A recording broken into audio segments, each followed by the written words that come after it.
Okay. வணக்கம் and welcome to RTR Unfiltered episode 20.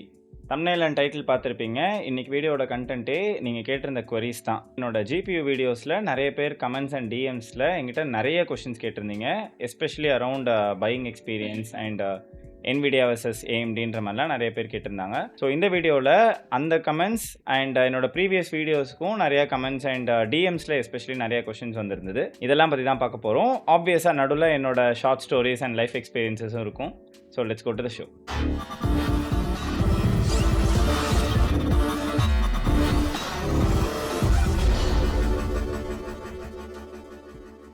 இந்த வீடியோவை நான் ஷூட் பண்ணுறப்போ சேனலுக்கு 376 சப்ஸ்கிரைபர்ஸ் இருக்காங்க. இது எதுக்கு சொல்கிறேன்னா 100 சப்ஸ்கிரைபர்ஸ் வந்தப்பவே மைல்ஸ்டோன் வீடியோன்னு ஒன்று போட்டிருந்தேன். அதே போல் நெக்ஸ்ட் 1000 சப்ஸ்கிரைபர்ஸ் ரீச் ஆன உடனே ஒரு மைல்ஸ்டோன் வீடியோ போடலான்றதான் என்னோட பிளான். ஆனால் இந்த GPU வீடியோ பார்த்தீங்க அப்படின்னா என்னோட சேனலில் ஃபர்ஸ்ட் டைம் 1000 வியூஸை தாண்டி போச்சு. அது வரைக்கும் வந்து பார்த்தீங்கன்னா 200, 150 ஒரு மேக்ஸிமம் 300, 400 ரேஞ்சில் இருந்தது. ஃபர்ஸ்ட் டைம் 1000 வியூஸை தாண்டி போனது.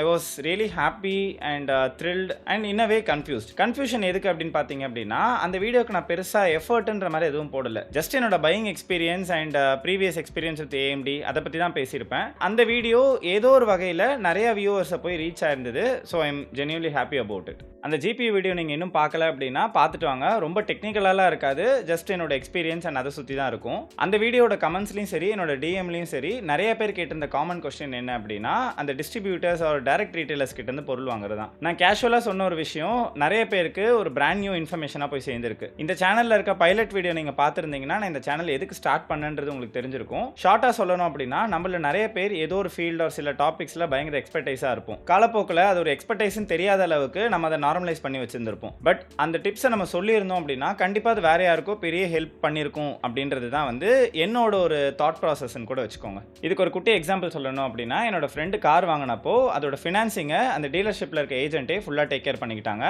அண்ட் ஒரு ப்ரைவேட் பேங்க்லேருந்து சர்டன் இன்ட்ரெஸ்ட் ரேட்டுக்கு அந்த லோனும் அப்ரூவ் ஆயிடுச்சு. ஆல்மோஸ்ட் ஃபைனல் ஸ்டேஜில் இருக்கும்போது நான் யதார்த்தமாக கூட போயிருந்தேன். அப்போ அதோட டீட்டெயில்ஸ்லாம் கேட்டு இன்ட்ரெஸ்ட் ரேட்டெல்லாம் செக் பண்ணிவிட்டு கம்ப்ளீட்டாக அந்த டெக்கே நான் ஷஃபில் பண்ணிட்டேன். இன்னொரு நேஷனலைஸ் பேங்க்லேருந்து கொட்டேஷன் வாங்கணும். அண்ட் ஃபைனலாக அந்த டீலர்ஷிப்பில் அந்த ஏஜென்ட்டே வந்து பார்த்தீங்கன்னா அந்த நேஷனலைஸ் பேங்க்லேயே நாங்களே உங்களுக்கு லோன் அரேஞ்ச் பண்ணி தரோன்ற மாதிரி அக்செப்ட் பண்ணிட்டாங்க. ஆல்மோஸ்ட் 0.75% எங்களுக்கு லோன் கம்மியாக கிடச்சிது. இவ்வளோ நாள் ப்ரைவேட் பேங்கை விட்டால் வேறு ஆப்ஷனே இல்லைன்னு சொல்லிட்டு இருந்த அந்த ஏஜென்ட் இப்போ நேஷனலைஸ் பேங்க்லேருந்து எங்களுக்கு லோனை ப்ராசஸ் பண்ணி கொடுக்க ஒத்துக்கிட்டாங்க. இந்த மாதிரி சின்ன சின்ன விஷயத்துலலாம் தான் நம்மளோட கான்வர்சேஷன் அண்ட் நம்மளோட எக்ஸ்பர்டைஸ் வந்து பார்த்தீங்கன்னா நிறைய பேருக்கு யூஸும் ஆகும். சொல்ல வர பாயிண்ட் என்னன்னா உங்களுக்கு தெரிஞ்ச விஷயத்த கூட இருக்கவங்களுக்கு எப்பவுமே ஷேர் பண்ணுங்க, எந்தவித ஹெசிடேஷனும் இல்லாமல். எதர் அதை உங்களுக்கு ஹெல்ப் பண்ணும் இல்லை நமக்கு நம்ம நினச்சிட்டு இருந்ததை விட இன்னும் கொஞ்சம் பெட்டரான இன்ஃபோ கிடைக்கும். Always be ready to share, unlearn and relearn. ஒவ்வொரு வாட்டி டைட்டில் வர டேகே அதுதான். Every great conversation starts with a simple thought. இன்ட்ரோவே ரொம்ப நேரம் பேசிட்டேன்னு நினைக்கிறேன். டக்குன்னு கொரீஸ்குள்ளே போயிடலாம். எனக்கு டிஎம்ஸில் கொரீஸ் வர ஆரம்பிச்சது எப்போன்னு பார்த்தீங்கன்னா என்னோட புக்ஸ் வீடியோஸ்க்கு அப்புறம் தான். Do not buy another book without வாட்சிங் திஸ் வீடியோன்ற மாதிரி ஒன்று போட்டிருப்பேன். எனக்கு பர்சனலாக ரொம்ப பிடிச்ச வீடியோ. அதோட மேக்கிங்லேருந்து அதோட கண்டென்ட் எல்லாமே எனக்கு வந்து ரொம்ப பர்சனலாக நான் ரொம்ப என்ஜாய் பண்ணி எழுதின ஒரு கண்டென்ட் அது. If you haven't watched it அதுக்கு கொஞ்சம் டைம் ஸ்பெண்ட் பண்ணி பாருங்கள். நீங்கள் புக் படிக்கிறீங்களோ இல்லை புக் வாங்குற பிடிக்குமோ இல்லை இப்போ தான் அந்த ஹாபியை ஸ்டார்ட் பண்ணணும்னு நினச்சாலும் அந்த வீடியோ பார்க்கறதுக்கு ரொம்பவே நல்லா இருக்கும். பார்த்துட்டு உங்களோட கமெண்ட்ஸ் அதில் சொல்லுங்கள். கொஸ்டின் நம்பர் 1, ஒரு 4-5 பேர் கேட்டிருந்தது RTRனா என்ன அப்படின்ட்டு. என்னோட பைலட் வீடியோ பார்க்கலன்றது நல்லா தெரிஞ்சது. திருமலைராஜன்றது என் பேர். அதை ஷார்ட்டாக RTRன்னு கூப்பிடுவாங்க. என்னதான் RTRன்றது எனக்கு நானே வச்சுக்கிட்ட நிக் நேமாக இருந்தாலும் காலேஜ் அண்ட் ஒர்க் டைமில் RTR அப்படின்னு சொன்னால் எனக்கு தெரியிற அளவுக்கு especially Rotaract and other voluntary கிளப்ஸ்லாம் எனக்கு நல்லாவே தெரியும் அந்த நேமில். கொஸ்டின் நம்பர் 2, எந்த ஊர் ப்ரோ நீங்கள்? சென்னை வாசி தான். பிறந்தது வளர்ந்தது படித்தது வேலை கல்யாணம் இப்போ செட்டிலாக இருக்குது எல்லாமே சென்னை தான். ஆஃபீஸ் மட்டும் ஹைதராபாத்தில் இருக்குது. பட் நான் 100% ரிமோட் எம்ப்ளாயி. கொஸ்டின் நம்பர் 3, நீங்கள் கோவிட் பேட்சா ப்ரோ? கோவிட் பேட்ச்னே ஒன்று உருவாக்கிட்டாங்கன்னு நினைக்கிறேன். பட் நான் வந்து 2016 பேட்ச். இன்ஃபேக்ட் ஒரு 90s கிட். என்ன எப்படி கோவிட் பேட்சான்னு கேட்டிங்கன்னு எனக்கு புரியவே இல்லை. கொஸ்டின் நம்பர் 4, யூஸ்டு GPU வாங்கலாமா? Short answer is yes. Commodity மார்க்கெட்டில் ஆல்மோஸ்ட் 70% ஆஃப் த ஐட்டம்ஸை நம்ம யூஸ்டு மார்க்கெட்ஸில் தாராளமாக வாங்கலாம். It will give us a good deal with respect to price provided அதோட செக்லிஸ்ட் அண்ட் கண்டிஷன்ஸை நம்ம கொஞ்சம் வேலிடேட் பண்ண வேண்டியிருக்கும். வீடு, காரு, பைக்கு, ஹவுஸ் ஹோல்டு ஐட்டம்ஸ்னு சொல்லிட்டு எவ்வளோ விஷயத்தை நம்மளால் யூஸ்டு மார்க்கெட்ஸில் தாராளமாக வாங்க முடியும். when it comes to electronics especially computer related ஐட்டம்ஸ்னு கேட்டால் பர்சனலாக நான் ஸ்டோரேஜ் டிவைசஸை யூஸ்டு மார்க்கெட்டில் வாங்க மாட்டேன். SSD ஆர் ஹார்ட் டிஸ்கை நான் எப்போவுமே வந்து யூஸ்டு மார்க்கெட்டில் வாங்க மாட்டேன். பிகாஸ் அதோட ரிலையபிலிட்டி அப்படின்றத ஒரு கேள்விக்குறி. ஸ்டோரேஜ் டிவைசஸ் வாங்குறதே ஒரு டேட்டாவை ஸ்டோர் பண்ணுறதுக்கு தான். பட் யூஸ்டு மார்க்கெட்டில் இருக்கிற ப்ராடக்ட்ஸ் எந்த அளவுக்கு ரிலையபிளாக இருக்குன்றது எனக்கு ஒரு டவுட் இருந்துகிட்டே இருக்கும். அதனால் I don't usually buy that. And then எஸ்எம்பிஎஸ்மே நான் வந்து யூஸ்டு மார்க்கெட்டில் வாங்க மாட்டேன். பிகாஸ் ஆல்மோஸ்ட் ஒரு லேக் அண்ட் அபவ் 2 lakhs கிட்ட ஸ்பெண்ட் பண்ணிவிட்டு எஸ்எம்பிஎஸ்ல நான் வந்து காஸ்ட் கட்டிங் பண்ணணுன்ற ஐடியா எனக்கு இருந்ததே இல்லை. If at all something cos wrong என்னோட மற்ற காம்போனன்ட்ஸுக்கு வாரண்டி கிளைம் கூட எடுக்க முடியாது. ஸோ இந்த 2 ஐட்டம்ஸ் நான் யூஸ்டு மார்க்கெட்ஸில் கம்ப்யூட்டருக்கு வாங்கவே மாட்டேன். ஸ்டோரேஜ்ன்றது உங்களுக்கு ஒருத்தருக்கு எப்படின்றது எனக்கு தெரியல. சில பேர் அதாவது எக்ஸ்பெரிமெண்ட் பண்ணணுன்ற மாதிரி பர்பஸ்க்கு maybe you can buy. Storage devices பொறுத்த வரைக்கும் நீங்கள் புது பொருளே வாங்கினாலுமே அதுக்குன்னு சில செக்லிஸ்ட் இருக்குது. என்ன மாதிரி ஸ்ட்ரெஸ் டெஸ்ட்லாம் பண்ணி அந்த ஹார்ட் டிஸ்க் ஒரு எஸ்எஸ்டியை வந்து நீங்கள் வேலிடேட் பண்ணணுன்றது. அதெல்லாம் பற்றி உங்களுக்கு வீடியோ வேணும்னா கமெண்ட்டில் சொல்லுங்கள். கண்டிப்பாக நான் what are all the things to do with your new computer ன்ற மாதிரி ஒரு வீடியோ கம்பைல் பண்ணி நான் போட ட்ரை பண்ணுறேன். Question number 5. Amazon or Flipkartல PC components வாங்கலாமா?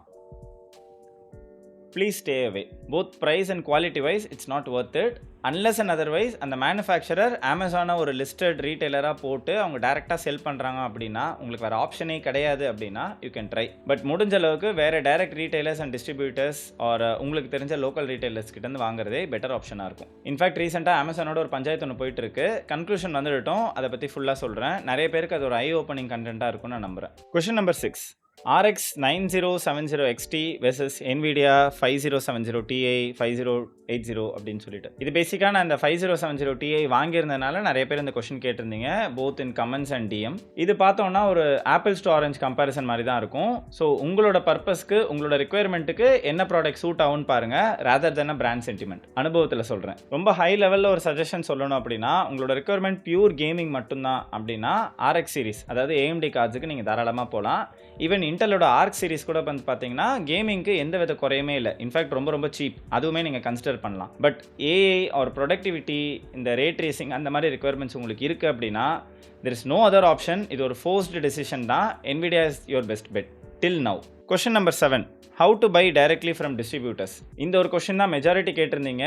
லைக் கமெண்ட்ஸ்லையும் சரி டிஎம்லையும் சரி எப்படி டைரக்ட் டிஸ்ட்ரிபியூட்டர்ஸ் கிட்டேருந்து வாங்குறது அப்படின்னு சொல்லிட்டு. ஸோ இதை கொஞ்சம் டீட்டெயில்டாக பார்த்துடலாம். ஒரு ப்ராடக்ட் மேனுஃபேக்சரர் கிட்ட இருந்து கன்சியூமருக்கு டேரெக்டாக கிடைக்குது அப்படின்னா அதுதான் மோஸ்ட்லி த சீப்பஸ்ட் ஆப்ஷனாக கிடைக்கும். பட் அன்ஃபார்ச்சுனேட்லி பெரிய கம்பெனிஸ்னால அதை பண்ண முடியாது. சின்ன கம்பெனியாக இப்போ தான் ஸ்டார்ட் பண்ணுற புது கம்பெனியால் மேபி இதை பண்ண முடியும். அண்ட் எலக்ட்ரானிக்ஸ்னு வரும்போது நம்ம ஊரில் பெரும்பாலான ஐட்டம்ஸ் இம்போர்ட் ஆகி தான் வருது. இந்த இடத்துல தான் டிஸ்ட்ரிபியூட்டர்ஸ்ன்றவங்க உள்ள வராங்க.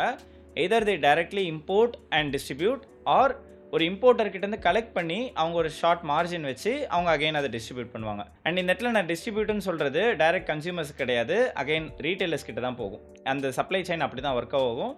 ஸோ டிஸ்ட்ரிபியூட்டர்ஸ் கிட்டேருந்து ரீட்டைலர்ஸ் கிட்ட வரும். Retailers first party retailer or third party retailer 2 பேர் இருக்காங்க. Depends on brand and store name. இந்த ஒரு கிளாசிஃபிகேஷன் நடக்கும். இவங்களும் அவங்களுக்கு ஏற்ற மாதிரி ஒரு காம்படிட்டிவான ஒரு மார்ஜின் வைப்பாங்க. எக்ஸாம்பிள் இப்போ ஒரு மேனுஃபேக்சரர் வந்து 100 rupeesக்கு ஒரு ப்ராடக்ட் கொடுக்குறாங்க அப்படின்னா டிஸ்ட்ரிபியூட்டர் மேபி அதை 110க்கு செல் பண்ணலாம். அண்ட் டிஸ்ட்ரிபியூட்டர்ஸ் கிட்டேருந்து வாங்குற ரீட்டைலர்ஸ் அதை ஒரு 120 130ன்ற மாதிரி புஷ் பண்ணுவாங்க. தென் ஃபைனல் லெவல் மார்க்கெட்டுக்கு வரும்போது அதாவது இந்த third party retailers or first party retailers கிட்டேருந்து கலெக்ட் பண்ணி திரும்ப ரீசேல் பண்ணுவாங்க. இவங்களெல்லாம் ரீசெல்லர்ஸ் அப்படின்னு சொல்லுவோம். இந்த ரீசெல்லர்ஸ் தான் அமேசான் ஃப்ளிப்கார்ட் மாதிரி மார்க்கெட் பிளேஸில் இருக்க செல்லர்ஸாக இருப்பாங்க. இல்லை நம்ம லோக்கல் ஏரியாவில் இருக்க கடைகள்லாம் பெரும்பாலும் ரீசெல்லர்ஸாக தான் இருப்பாங்க. இந்த ரீசெல்லர்ஸும் ஆப்வியஸாக பார்த்தீங்கன்னா அதில் ஒரு மார்ஜின் ஏற்றுவாங்க. அப்போ ஆரம்பத்தில் 100 ரூபாய்க்கு ஸ்டார்ட் ஆன ஒரு ப்ராடக்ட் இங்கே 150 ரூபா வரைக்கும் வரதில்லை கூட ஆச்சரியப்படுறதுக்கு இல்லை. இதில் இன்னொரு பிரச்சனை என்ன அப்படின்னு பார்த்தீங்கன்னா சடன் ட்ரெண்ட்ஸ் லைக் இந்த ஏஐ கிரிப்டோ பூம் மாதிரி இதெல்லாம் ஏதாவது நடந்தது அப்படின்னா இந்த லோவர் லெவல் மார்க்கெட்ஸில் தான் ஃபஸ்ட்டு அந்த ப்ரைஸ் ஸ்பைக் நடக்கும். டிஸ்ட்ரிபியூட்டர்ஸ் ஆர் மேனுஃபேக்சர்ஸ்லாம் அதை பற்றி பெருசாக எதுவும் பண்ண மாட்டாங்க. பட் இந்த லோவர் மார்க்கெட்டில் அந்த ப்ரைஸ் ஸ்பைக்குன்றதை உங்களால் இமீடியட்டாக பார்க்க முடியும். பெட்ரோல் விலை ஏறுது அப்படின்னோடனே முதல் நாள் பங்க் சீக்கிரம் க்ளோஸ் பண்ணுறதுலாம் நம்ம பார்த்துருப்போம்ல, அந்த மாதிரி ஒரு ஸ்டோரி தான் இது. நான் எப்படி டேரெக்டாக டிஸ்ட்ரிபியூட்டர்ஸ் கிட்டேருந்து வாங்க ஆரம்பிச்சேன்னு பார்த்தோம் அப்படின்னா நான் முதல்ல பிசி பில் பண்ணது 2013. அப்போ பிசி காம்போனன்ட்ஸ்க்கு எனக்கு இருந்த ஒரே சோர்ஸ் யாருன்னு பார்த்தீங்க அப்படின்னா லோக்கல் ரீசெல்லர்ஸ், அதாவது இந்த ஏரியாவில் இருந்த கடைகள்ல தான் நான் ஃபஸ்ட்டு பிசி காம்போனன்ட்ஸ் வாங்க ஆரம்பித்தேன். தென் கொஞ்சம் சீப்பராக வேணுன்றதுக்காக ரிச்சி ஸ்ட்ரீட்டுக்கு போக ஆரம்பித்தேன். அப்போ தான் ஜொட்டாக் அண்ட் சஃபயர்ன்ற 2 மேனுஃபேக்சரரோட லோக்கல் டிஸ்ட்ரிபியூட்டர்ஸ் மவுண்ட் ரோடில் இருக்காங்கன்றது தெரிஞ்சு அவங்களோட கான்டாக்ட்ஸ் எனக்கு கிடச்சிது. நான் அந்த டைமில் பிசி பில் பண்ணி கொடுத்த எல்லாருக்குமே ஜொட்டாக் ஆர் சஃபயர்லேருந்து மட்டும்தான் கிராஃபிக் கார்ட்ஸ் இருந்திருக்கும். வேறு எந்த பிராண்டும் நான் யூஸ் பண்ணியிருக்க மாட்டேன். You know the reason now. Then around 2014 எனக்கு இன்டர்நெட் ஆக்சஸ் கிடைக்கும் போது மேனுஃபேக்சர்ஸ்க்கே டேரெக்டாக நான் இமெயில் பண்ண ஆரம்பித்தேன். லைக் இந்த மாதிரி உங்களோட கிராஃபிக் கார்டு இந்த சீரிஸ் எனக்கு வேணுன்ற மாதிரி நான் வந்து இமெயில் பண்ண ஆரம்பித்தேன். MSI was the first manufacturer, in fact only manufacturer எனக்கு ரெஸ்பாண்ட் பண்ணது. அவங்க வந்து எனக்கு ஒரு ப்ராடக்ட்டை ஷிப் பண்ணவும் ரெடியாக இருந்தாங்க.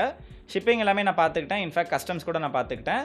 So I received my first GPU directly from the manufacturer. நான் சொல்றது 2014 அந்த டைமில். பட் எல்லா மேனுஃபேக்சரர்ஸும் இப்படி பண்ணுவாங்களான்னு கேட்டிங்கன்னா ஐ டோன்ட் திங்க் ஸோ. அவங்க யூஸ்வலாக டிஸ்ட்ரிபியூட்டர்ஸ் கிட்ட தான் நம்மளை ரீடைரக்ட் பண்ணுவாங்க. இப்படி தான் நான் டிஸ்ட்ரிபியூட்டர்ஸ் கிட்ட இருந்து ப்ராடக்ட்ஸ் வாங்குற ஹேபிட் எனக்கு முதல் தடவை ஸ்டார்ட் ஆச்சு. இன்னைய டேட்டில் இது ரொம்ப கஷ்டமான டாஸ்க்கான்னு கேட்டிங்கன்னா கிடையாது. ஆல்மோஸ்ட் எல்லா மேனுஃபேக்சரோட வெப் பேஜ்லையும் பார்த்தீங்கன்னா வேர் டு பைன்னு ஒரு செக்ஷன் இருக்கும். அதில் உங்களோட லொக்கேஷனை கொடுத்தா போதும், டிஸ்ட்ரிபியூட்டர்ஸ் அண்ட் ரீட்டைலர்ஸோட லிஸ்ட்டை அவங்களே கொடுத்துட்றாங்க. With their contacts, address and even அவங்களோட வெப்சைட் இருந்தால் அதையுமே கொடுத்துட்றாங்க. நம்ம டேரெக்டாக அவங்கள கான்டாக்ட் பண்ணியோ இல்லை ஆன்லைன் ஆர்டர் நம்ம ப்ளேஸ் பண்ணிக்கலாம். டிஸ்ட்ரிபியூட்டர்ஸ் கிட்ட வாங்குறதுல இன்னொன்று ஒரு பிரச்சனை இருக்குது. அது என்னென்னா அவங்க டேரெக்டாக வந்து எல்லா ஆர்டர்ஸையும் அக்செப்ட் பண்ணிக்க மாட்டாங்க. ஏன்னா சிங்கிள் ஆர்டர் அவங்க ஷிப் பண்ணணுன்றது அவங்களுக்கு ஒரு ஹசில் தான். என்னதான் நீங்கள் பேமெண்ட் தரீங்க அப்படின்னா கூட பல்க் ஷிப்பிங் பண்ணிட்டு இருக்கவங்களுக்கு சிங்கிள் ப்ராடக்ட்டை ஷிப் பண்ணுறதுன்றது ஒரு எக்ஸ்ட்ரா ஹசில்னு தான் நான் சொல்லுவேன். ஸோ மோஸ்ட் ஆஃப் த கேசஸில் ஷிப்பிங், அதோட அசோசியேட்டட் இன்சூரன்ஸ் எல்லாமே நீங்கள் தான் டேக் கேர் பண்ணுற மாதிரி இருக்கும். என்னோட சஜஷன் என்ன அப்படின்னா, இவ்வளோ நாள் நீங்கள் லோக்கல் ரீட்டைலர்ஸ் ஒரு அமேசான், ஃப்ளிப்கார்ட் மாதிரி பிளேசஸில் வாங்கிட்டு இருக்கீங்க அப்படின்னா எடுத்தோடனே டிஸ்ட்ரிபியூட்டர்ஸ் கிட்ட போகிறத விட ஃபர்ஸ்ட் பார்ட்டி ரீட்டைலர்ஸை காண்டாக்ட் பண்ணுங்கள். Like MD Computers, Vedant Computers ஒரு ப்ரைம், ஏபிஜிபி இந்த மாதிரி வெப்சைட்லாம் பார்த்தீங்கன்னா நிறைய மேனுஃபேக்சரர்ஸ்க்கு அவங்க ஒரு ஃபர்ஸ்ட் பார்ட்டி ரீட்டைலராக இருக்காங்க. And they have a good website. நீங்கள் ப்ராப்பராக அதில் ஆன்லைன் பேமெண்ட்ஸ் யூஸ் பண்ணி மற்ற மார்க்கெட் பிளேஸ் லைக் அமேசான், ஃப்ளிப்கார்ட்டில் வாங்குற மாதிரியே உங்களுக்கு ஒரு பையிங் எக்ஸ்பீரியன்ஸ் இங்கே கிடைக்கும். தென் நீங்கள் லெவலப் ஆகும்போது you can try with distributors. நான் சொன்ன மாதிரி டிஸ்ட்ரிபியூட்டர்ஸ் கிட்டேருந்து வாங்குறதுக்கு ஸ்பீக்கிங் ஸ்கில் வேணும். நிறைய பேர் ரெஃபர் பண்ண முடியுமான்ற மாதிரி கேட்டிருந்தீங்க. ரெஃபர் பண்ண என்னோட ப்ரிவிலேஜும் சேர்ந்து போயிடும். நான் ஒன்றும் விஐபிலாம் கிடையாது, ஜஸ்ட் ஒரு ஓல்டர் கஸ்டமர், அவ்வளோதான். ஐ ஹோப் இந்த கொஷனுக்கு நான் டீட்டெயிலாக ஆன்சர் பண்ணிட்டேன்னு நினைக்கிறேன். இன்னமும் உங்களுக்கு ஏதாவது கொஷின்ஸ் இருக்குது அப்படின்னா கமெண்ட்ஸில் கேளுங்க, நான் கண்டிப்பாக ஆன்சர் பண்ணுறேன். Question number 8, which GPU for 4K with ray tracing gaming? இந்த கொஷின் எனக்கு ரொம்ப பிடிச்சிருந்தது. பிகாஸ் அந்த கொஷின் ரொம்ப கிறிஸ்பாகவும் இருந்தது. அட் த சேம் டைம் உங்களோட ரெக்குவயர்மெண்ட்டை ரொம்ப தெளிவாக கேட்டிருந்தாங்க. 4K gaming with ray tracing on. இந்த ரே ட்ரேசிங்னு வரும்போது நமக்கு மார்க்கெட்டில் பெட்டர் பர்ஃபார்மிங் கார்டு எதுன்னு பார்த்தீங்கன்னா NVIDIA மட்டும்தான். அன்ஃபார்ச்சுனேட்லி இப்போதைக்கு இருக்க மார்க்கெட்டில் அது ஒன்று தான். ஈவன் தோ AMD கார்ட்ஸில் ரே ட்ரேசிங் பர்ஃபார்மன்ஸ் இருக்குது அப்படின்னா கூட 4K வித் ரே ட்ரேசிங்னு வரும்போது NVIDIA cards are actually performing better. So அதில் ஒரு நோ பிரெய்னர்ன்ற மாதிரி கூட சொல்லிடலாம். ஆனால் இந்த ஆன்சருக்கு இருக்க டெய்ல் எண்ட் என்ன அப்படின்னா, எவ்வளோ கேம்ஸ் ரே ட்ரேசிங்கை எக்ஸ்க்ளூசிவாக சப்போர்ட் பண்ணுதுன்றது தான். இப்போ இருக்க மார்க்கெட்டில் பெரும்பாலான கேம்ஸ் பார்த்தீங்க அப்படின்னா ரே ட்ரேசிங்ன்றது ஒரு அடெண்டம் ஃபீச்சராக தான் கொடுத்துருக்காங்களே தவிர எக்ஸ்டென்சிவாக அதுக்குன்னு பெருசாக எஃபர்ட் போட்ட மாதிரி எனக்கு தெரியல. At least to my knowledge no அப்படின்னு தான் நான் சொல்வேன். அந்த இடத்துல 4K ரேஸ்டர் பர்ஃபார்மன்ஸில் யார் பீட் பண்ணுறான்னு பார்த்தீங்க அப்படின்னா AMD cards are too good. Especially இந்த RX 9000 சீரிஸ் கார்ட்ஸ்லாம் பார்த்தீங்கன்னா அவுட் பர்ஃபார்மே பண்ணுதுன்னு கூட சொல்லலாம். Question number 9, RX 9070 XT versus 5070 Ti. இந்த கொஷின் ஏன் வந்திருக்கும்னு நான் நினைக்கிறேன் அப்படின்னா, அவங்க இந்த GPU வீடியோ தான் ஃபர்ஸ்ட் டைம் பார்த்துருப்பாங்க.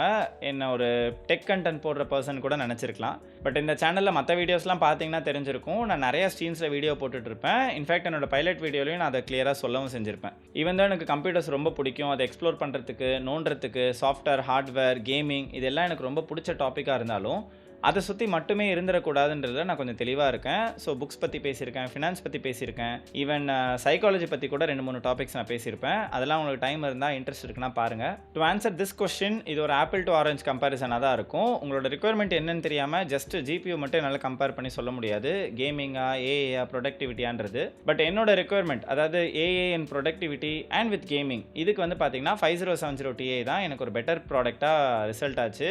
AMD cards usually have higher TDP and more heat. So long hours work பண்ணுறீங்க அப்படின்னா இதெல்லாம் ஒரு டவுன் சைடாக கூட இருக்கலாம். அகெயின் உங்களோட பிசி ஸ்பெக் எந்த மாதிரி ஒரு பிளேஸில் இருக்க போதுன்றதை பொறுத்து இந்த சஜஷன்ஸ் ஆர் இந்த ரிசல்ட்ஸ்லாம் வந்து பார்த்தீங்கன்னா சப்ஜெக்டிவாக நிறைய இடத்துல மாறும். Question number 10, driver issues with NVIDIA, AMD and even Intel. Driver இஷ்யூஸ்ன்றது பிசி வேர்ல்டுக்கு ஒன்றும் புதுசு கிடையாது. இங்கே இன்ஃபினிட் காம்பினேஷன்ஸ் இருக்குது. அப்போ ஆப்வியஸாக இன்காம்பட்டபிலிட்டின்றது நிறைய இடத்துல நடக்கிறதுக்கான சான்சஸ் அதிகம். ஆனால் அவுட்ரைட் பேட் டிரைவர்ஸும் இங்கே வந்திருக்கு. அதை அந்த மேனுஃபேக்சரர்ஸ் இமீடியட்டாக ரோல் பேக் பண்ணுறதோ இல்லை ஒரு ஃபிக்ஸ் ரிலீஸ் பண்ணுறதும் பண்ணிவிடுவாங்க. என்னோட அட்வைஸ் என்ன அப்படின்னா, நீங்கள் உங்கள் பிசி ஃபுல்லாக செட்டப் பண்ணிட்டீங்க அப்படின்னா எல்லா ஆட்டோ அப்டேட்ஸையும் ஆஃப் பண்ணிவிடுங்க. For softwares, for drivers, even Windows updates கொண்டு சொல்கிறேன். உங்களுக்கு தேவையானப்போ மட்டும் நீங்கள் ஒரு சாஃப்ட்வேர் யூஸ் பண்ணுறீங்க, அந்த சாஃப்ட்வேருக்கு ஒரு பர்டிகுலர் டிரைவர் தேவை, இல்லை அந்த சாஃப்ட்வேரில் இருக்கிற ஏதோ ஒரு பக்கை ஃபிக்ஸ் பண்ணுறதுக்கு ஒரு டிரைவர் அப்டேட் வந்திருக்கு அப்படின்னா நீங்கள் அந்த டிரைவர் அப்டேட் ஆர் அந்த சாஃப்ட்வேர் அப்டேட்டை பண்ணலாம். மற்றபடி எவ்ரி டைம் அப்டேட் வரும்போதெல்லாம் ஆட்டோ அப்டேட் பண்ணிகிட்டே இருக்கணுன்ற நீட் எனக்கு தெரிஞ்சு தேவையில்லை. அண்ட் மோஸ்ட் ஆஃப் த கேசஸில் அது நல்லா இருக்க சிஸ்டமை சொதப்பி தான் விட்டுருக்கு. இங்கே இன்னொரு ப்ரோ டிப் சொல்லணும் அப்படின்னா, ஈவன் தோ உங்களுக்கு ரிக்வயர்மெண்ட்டே இருக்கிற டிரைவர் கூட புதுசாக இப்போ தான் வந்திருக்கு அப்படின்னா at least give 1 or 2 weeks cool down period. இந்த 1 or 2 weeksல ரெடிட் மாதிரியான ஃபோரம்ஸில் இந்த டிரைவரை பற்றின அப்டேட்ஸ், அதோட ஏதாவது இஷ்யூஸ் இருந்ததுன்னா அதோட ஃபிக்ஸ் கொண்டு எல்லாமே வந்துடும். அதை வச்சு நீங்கள் இந்த டிரைவர் அப்டேட்டை பண்ணலாமா இல்லை அந்த பர்டிகுலர் டிரைவர் நீங்கள் ஸ்கிப் பண்ணலாமன்ற கொண்டு எல்லா டெசிஷன்ஸும் உங்களால் எடுக்க முடியும். கொஸ்டின் 11, உங்களோட பிசி ஸ்பெக் என்ன ப்ரோ? என்னோட பிசி இப்போ கரண்ட்டாக AMD Ryzen 5900X 12 core and 24 thread processor with 64 GB of DDR4 CL16 RAM. GPU உங்களுக்கு ஆப்வியஸாக தெரிஞ்சிருக்கும் 5070 Ti. ஸ்டோரேஜ் பொறுத்த வரைக்கும் என்கிட்ட வந்து ஒரு 1 TB NVMe SSD இருக்குது அண்ட் ஒரு 1 TB SATA SSD இருக்குது. இது ரெண்டும் நான் மோஸ்ட்லி எடிட்டிங் அண்ட் பூட் ட்ரைவ்க்கு யூஸ் பண்ணுவேன். அது இல்லாமல் 2.5 GB of hard disk storage இருக்குது. இந்த டோட்டல் 4.5 TB ஆஃப் ஸ்டோரேஜ் கொஞ்சம் அதிகமாக தெரியலாம், பட் நான் நிறைய கேம்ஸ், டிவி சீரீஸ், மூவிஸ் இதெல்லாம் நான் கலெக்ட் பண்ணுவேன். ஸோ எனக்கு almost on par with my ரெக்யர்மெண்ட்ஸில் தான் இருக்குது. கொஸ்டின் நம்பர் 12, நீங்கள் நிறைய பேர் உங்களோட பிசி பில்டுக்கான ஒரு காம்பனன்ட் லிஸ்ட் அனுப்பிச்சு இது பெட்டராக இருக்கான்ற மாதிரிலாம் கேட்டிருந்தீங்க. நிறைய பேருக்கு நான் ஆன்சர் பண்ணியிருப்பேன், ஏன்னா உங்களோட ரெக்யர்மெண்ட்டையும் சேர்த்து சொல்லியிருப்பீங்க. வெறும் ஸ்பெக்கை மட்டும் கொடுத்தவங்களுக்கு நான் ஃபாலோ அப் கேட்டிருந்தேன், பட் நிறைய பேர் ரிப்ளை பண்ணல. இன் ஷார்ட், ஒரு நல்ல பிசி சொல்லுங்க ப்ரோ, 1 lakh உள்ள ஒரு நல்ல பிசி சொல்லுங்க ப்ரோ அப்படின்னு கேட்டிங்க அப்படின்னா எனக்கு தெரிஞ்சு யாராலையும் அதுக்கான ஒரு ஆன்சர் கொடுக்க முடியாது, unless and otherwise you are ready to lose your money. So எப்போவுமே பிசி சஜஷன் கேட்குறீங்க அப்படின்னா உங்களோட பட்ஜெட் ஒரு சைடு அண்ட் உங்களோட ரெக்யர்மெண்ட் ஒரு சைடு, இந்த ரெண்டும் தான் நம்மளால் பண்ண முடியும். அல்டிமேட் ஒரு ஆல்ரவுண்டர் பிசின்னு நான் ஒன்று பண்ணுறேன் அப்படின்னா it might not work well. Even the most costliest PC கூட வந்து பார்த்தீங்கன்னா சில பர்டிகுலர் ப்ரொடக்டிவிட்டி டூல்ஸுக்கு ரொம்ப கேவலமாக பர்ஃபார்ம் பண்ணும். காஸ்ட்லியான பொருள் போட்டுட்டேன், நான் டாப் எண்ட் பொருள் மட்டும் போட்டுட்டேன் அப்படின்னா உங்களுக்கு ஒரு பெட்டர் பிசி கிடைக்குமான்னு கேட்டிங்கன்னா யூஸ்வலி நோ. நிறைய பாட்டில் நெக், நிறைய சினாரியோஸ் இருக்குது இதை எக்ஸ்பிளைன் பண்ணுறதுக்கு. ஸோ எப்போவுமே உங்களோட ரெக்யர்மெண்ட் அண்ட் பட்ஜெட்டை ரெடியாக வச்சுட்டு பிசி சஜஷன்ஸ் கேளுங்க. கொஸ்டின் நம்பர் 13, உங்கள் ஃபோன் நம்பர் கிடைக்குமா ப்ரோ? இந்த கொஸ்டின் நான் மோஸ்ட்லி பார்த்தீங்கன்னா டாட்ச் பண்ணியிருப்பேன், ஆன்சர் பண்ணியிருக்க மாட்டேன். ஏன் அப்படின்னா என்கிட்ட இப்போ இருக்கிற ஒரே நம்பர் என்னோட பர்சனல் நம்பர் மட்டும்தான். இந்த யூடியூப் சேனலுக்காகவோ இல்லை என்னோட RTR இன்க்குன்ற பிசி பில்டிங் கம்பெனிக்காகவோ நான் எந்த ஒரு தனி நம்பரும் இப்போ வரைக்கும் நான் யூஸ் பண்ணலை. Kind of I'm not ready to share my personal number. அதுதான் மற்ற எல்லாத்துக்கும் யூஸ் பண்ணிட்டு இருக்கன்றதுனால கூடிய சீக்கிரம் தனியாக ஒரு பிஸ்னஸ் நம்பர் வாங்கிட்டேன் அப்படின்னா அதை இந்த சேனல்லையுமே நான் பப்ளிஷ் பண்ணுறேன். அதில் உங்களோட கொரீஸ் அண்ட் கன்சர்ன்ஸை நீங்கள் கேட்கலாம். கொஸ்டின் நம்பர் 14, இதுதான் ஃபைனல் கொஸ்டின். 76Kக்கு நீங்கள் எப்படி 5070 Ti வாங்கினீங்க? நான் இப்போ கேட்டால் எனக்கு அந்த ப்ரைஸ் கிடைக்கல அப்படின்றது. ஸோ பிசி காம்பனன்ட் மார்க்கெட் பொறுத்த வரைக்கும் ப்ரைஸஸ் வந்து பார்த்தீங்கன்னா நேற்று வாங்கின ப்ரைஸில் இன்றைக்கி கிடைக்காது, பயங்கர ஃப்ளக்சுவேட் ஆகும், அப்ஸ் அண்ட் டவுன்ஸ் இருந்துகிட்டே தான் இருக்கும். நான் இந்த கார்டை வாங்கினது ஐ திங்க் ஏப்ரல் சம்மர் அந்த டைமில் தான் வாங்கியிருந்தேன். அப்போ இருந்த மார்க்கெட் சுச்சுவேஷன் அண்ட் அப்போ இருந்த ஸ்டாக் அவைலபிலிட்டிக்கு எனக்கு இந்த கார்டு ஈஸியாக கிடச்சிருச்சு. இன்ஃபேக்ட் நான் வாங்கின டைமில் எனக்கு 5070 Tiயும் 5080வும் ஒரு 3000 டிஃப்ரென்ஸில் தான் இருந்தது. பட் ஸ்டில் 5080ன்றது என்னோட எக்ஸிஸ்டிங் SMPSக்கு சூட் ஆகலை, எனக்கு ஒரு SMPS சேஞ்சும் தேவைப்பட்டுச்சு. அதனால் I settled for 5070 Ti at around 77,000. So நீங்கள் இப்போ வாங்க போகிறீங்க அப்படின்னா கரண்ட் மார்க்கெட் என்ன ரேட்டில் ஆஃபர் பண்ணுதோ அதில் தான் உங்களுக்கு மோஸ்ட்லி கிடைக்கும். You can still wait to purchase at a better price, but எல்லா டைமும் எவ்வளோ நாள் நம்ம வெயிட் பண்ண போகிறோன்றது ப்ராப்பராக தெரியாது இந்த மார்க்கெட் பொறுத்த வரைக்கும். So if your requirement is urgent அப்படின்னா நீங்கள் கரண்ட் மார்க்கெட் என்ன ப்ரைஸுக்கு கொடுக்குதோ அதுக்கு தான் வாங்கி ஆகணும். இல்லை உங்களால் கொஞ்சம் வெயிட் பண்ண முடியும் அப்படின்னா you can try your luck. அவ்வளோதான் இந்த வீடியோ. நீங்கள் கேட்டிருந்த கொஷின்ஸ் அண்ட் கமெண்ட்ஸ் எல்லாத்துக்கும் நான் ஆன்சர் பண்ணிட்டேன்னு நினைக்கிறேன். மோஸ்ட் ஆஃப் த டைம்ஸ் நான் கமெண்ட் செக்ஷன்லேயே ஆன்சர் பண்ணுவேன். சம்டைம்ஸ் அது ஒரு கான்வர்சேஷன் மாதிரி போகுது அப்படின்னா தான் சில பேர் என்கிட்ட டிஎம்மில் கேட்டிருந்தீங்க, அதுக்கும் நான் ப்ராம்ப்டாக ரெஸ்பாண்ட் பண்ணுவேன். பட் நான் என்னோட போன வீடியோவில் சொன்ன மாதிரி I'm not a full time YouTuber. என்னோட யூடியூப் ஒர்க்குன்னு சொல்லிட்டு நான் ஒரு ஷார்ட் டைம் தான் ஒதுக்குவேன். அதில் தான் ரைட் மை ஸ்கிரிப்ட், ஷூட் பண்ணுறது, எடிட் பண்ணுறது, இந்த மாதிரி கமெண்ட்ஸுக்கு ரெஸ்பாண்ட் பண்ணுறது எல்லாமே அந்த ஒரு பர்டிகுலர் டைம் ஃப்ரேமில் தான் நடக்கும். இவ்வளோ சொன்னாலும் இந்த யூடியூப் ஜர்னின்றது எனக்கு ரொம்ப பிடிச்சிருக்கு. ஸோ கண்டிப்பாக அதுக்கான எக்ஸ்ட்ரா எஃபர்ட்டும் நான் போட்டுட்டு தான் இருக்கேன். நான் உங்களை ரொம்ப நாள் வெயிட் பண்ணலாம் வைக்க மாட்டேன், ஜஸ்ட் கொஞ்சம் டிலே இருக்கும், அட்ஜஸ்ட் பண்ணிக்கோங்க. I think that is it for today. இந்த வீடியோ உங்களுக்கு பிடிச்சிருந்தா லைக் பண்ணுங்க, பிடிக்கலன்னா டிஸ்லைக் பண்ணுங்க. ஏன் பிடிச்சது ஏன் பிடிக்கலன்றத கமெண்ட்ல சொல்லுங்க. அண்ட் நான் வேற ஏதாவது டாபிக் பத்தி பேசணும்னு நினைச்சாலும் அதையும் கமெண்ட்ல சொல்லுங்க. நான் கண்டிப்பா அதை பத்தி ரிசர்ச் பண்ணி ஒரு வீடியோ போடுறேன். உங்க ஃப்ரெண்ட்ஸ் அண்ட் ஃபேமிலிஸ்க்கும் இந்த சேனலை ஷேர் பண்ணி விடுங்க. And subscribe for more videos like this. உங்களை நான் அடுத்த வீடியோவில் பார்க்குறேன். Until then, bye bye. ஓதி தர்மர் மாதிரி இப்படி வச்சுக்கிட்டு